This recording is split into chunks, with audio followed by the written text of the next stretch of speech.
So this is periodic maintenance, something we have to do every so often. The week prior to this we had a drag race and that put down too much rubber, so it's all going to come off. When the rubber gets too thick, it starts to peel easily and ball up and turns into little rubber BBs under the tires.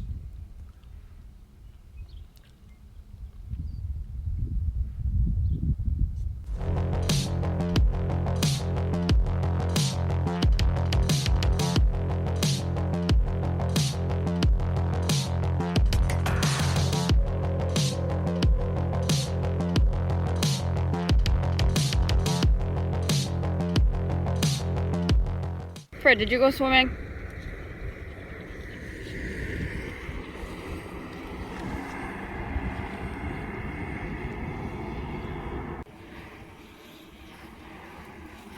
So this scraper here is something that is a 10-inch floor scraper combined with a few torch heads. The guys at Rocket Track Products are local to us and they originally made the first one for us. I've modified it, added a third torch, so those are 500,000 BTU each, so 1.5 million BTU total. We don't run it very hot, but it helps spread the heat out evenly across the width of the blade. You can see Martin there mopping up some oil as we uncover it. Some solvent and a mop takes it right up. Now's the time to do that.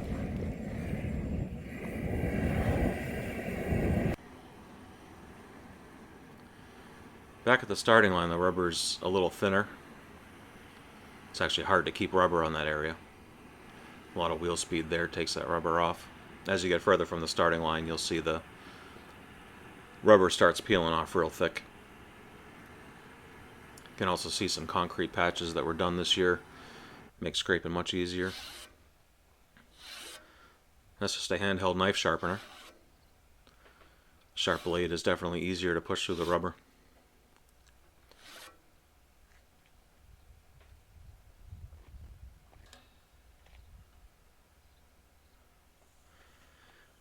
Lighting this thing's a little bit tricky. These child-safe lighters, I always feel like they're going to blow my head off when the thing finally lights, but you can see there I lit the upwind torch first and it lights the next two automatically. Get the heat just right. You want just enough heat to soften the rubber but not burn it. If you burn the rubber, it's no good. Whatever's been removed can be burned, but not anything you want to leave on the racetrack.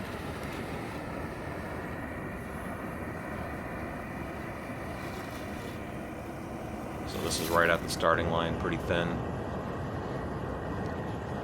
This is about 10 feet down, it's getting a little bit thicker.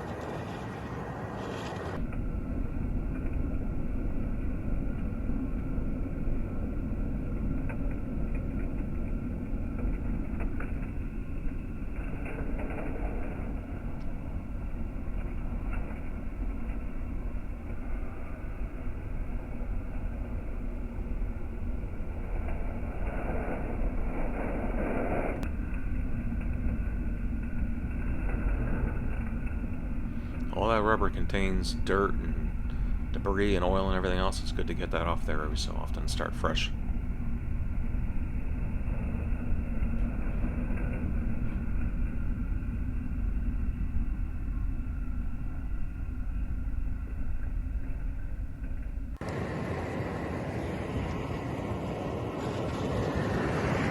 You can see as I back drag, I move over half a step to preheat the next pass, and then I overlap 50%.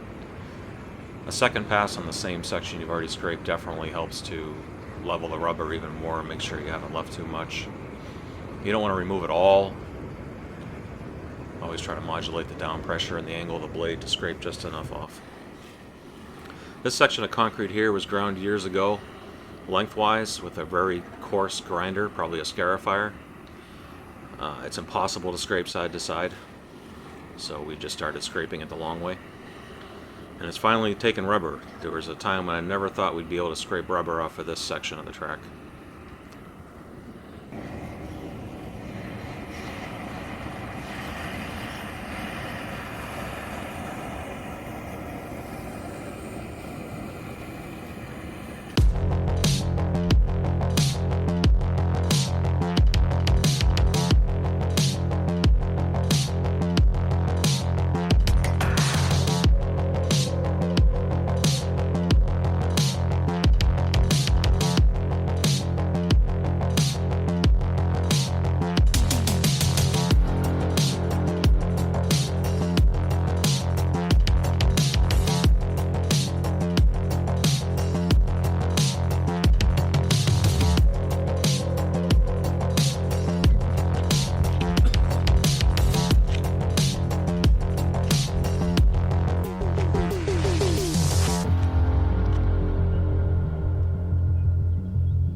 So at this point we've picked up all the rubber that we've scraped up. It actually filled that bucket on the John Deere once we had it all.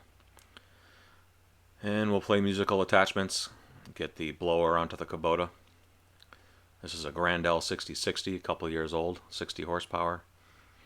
Love this tractor. We do a lot of work with this machine.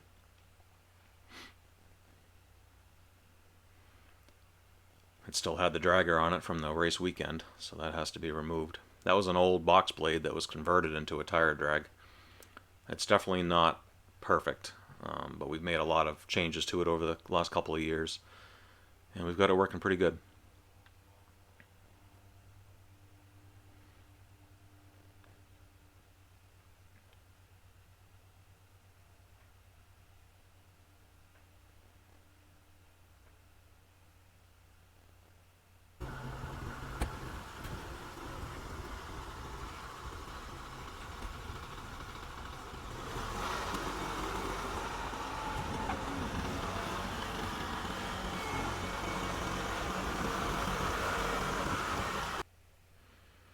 This blower gets a lot of use. We use it to clean the track off every single day we race. It takes a couple hours to do the whole track with it, but it really throws all the crap off of the racetrack. It's about 10,000 CFM. It takes a solid 40-45 horsepower to run it. After scraping the rubber off, there'll be some loose stuff that's not really attached to the track but kind of stayed there, so we'll use the power broom and this blower to remove anything loose. So I always say if it sticks to the track, it deserves to be there. Everything else has to go. Just setting the angle of the tilt here.